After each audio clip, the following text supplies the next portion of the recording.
ও আমার ব্লাড সেলে ঢুকে গেছে। আমি যদি মরে যাই শুধুমাত্র তখন ওকে ভুলে যেতে পারি।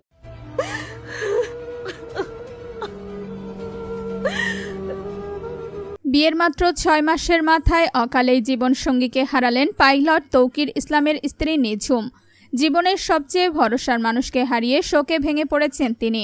ভালোবাসা, আস্থা আর ভবিষ্যতের সব স্বপ্নই গড়ে উঠেছিল স্বামীকে ঘিরে, কিন্তু হঠাৎ এক দুর্ঘটনায় সেই স্বপ্ন ছিন্নভিন্ন হয়ে গেছে। পারিবারিক আয়োজনেই ধুমধাম করে বিয়ে হয়েছিল তৌকির ও নিঝুমের। বিয়ের বিশেষ মুহূর্তগুলো আজ সামাজিক যোগাযোগ মাধ্যমে ঘুরে বেড়াচ্ছে স্মৃতি হয়ে। যদিও ব্যক্তিগত জীবনের বেশি ছবি বা ভিডিও প্রকাশ্যে আসেনি, তবে নিঝুমের কাছে তৌকির ছিলেন যত্নশীল ও দায়িত্ববান স্বামী। নিজ মুখেই তিনি স্বীকার করেছেন, এমন স্বামী আর এমন মানুষ খুঁজে পাওয়া যায় না। তৌকিরের মৃত্যুর পর নিঝুম শ্বশুরবাড়ি ছেড়ে বাবার বাড়ি ফিরে গেছেন। যদিও শ্বশুর শাশুড়িকে তিনি নিজের বাবা মায়ের মতো যত্ন করতেন, কিন্তু স্বামী ছাড়া শ্বশুরবাড়িতে থাকা সম্ভব হয়নি। তবুও তৌকিরের পরিবার নিঝুমকে এখনও আপন মনে করে। তারা বলেছে, এক সন্তান তো আমাদের গেলই, এখন নিঝুমই আমাদের আরেক সন্তান।